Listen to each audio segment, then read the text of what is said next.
Newborn o bagong gihimog, so of course bata, ano? Kay bata man.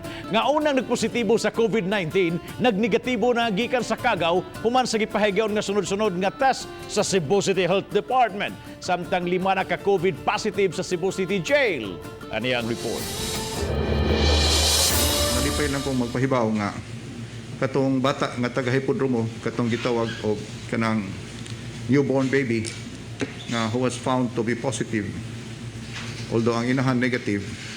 Sa subsequent testing sa City Health Department, ang bata is now found to be negative. So nawa ang iyang pagka-positive. Gibahibaw kini ni Mayor Edgardo Labilla tol sa iyang FB live streaming kaganinang buntag.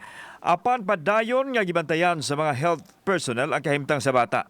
Unang gipahigayon ang testing sa inahan ug sa anak human nagpakita og symptom ang inahan kinsa nagnegatibo ang result. Apan nagpositibo ang newborn subay sa gipahibaw sa Department of Health. Sa follow-up testing sa newborn baby, negatibo na siya sa virus. Ang bata apil sa 7 ka mga COVID positive kagahapon adlaw. Naagyapon sa hospital unya ang atong City Health Department to Dr. Daisy Villa is closely monitoring the condition of the mother, the condition of the baby. Ang Department of Health miawhag sa mga buntis nga magstay at home kay kuyaw silang takbuyan sa COVID.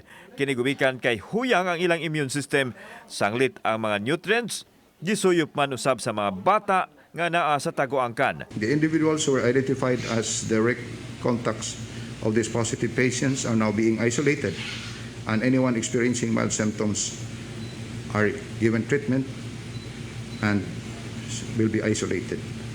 Kauban si Marlon Milgaso, ako si Alan Domingo. Balitang Bisdak.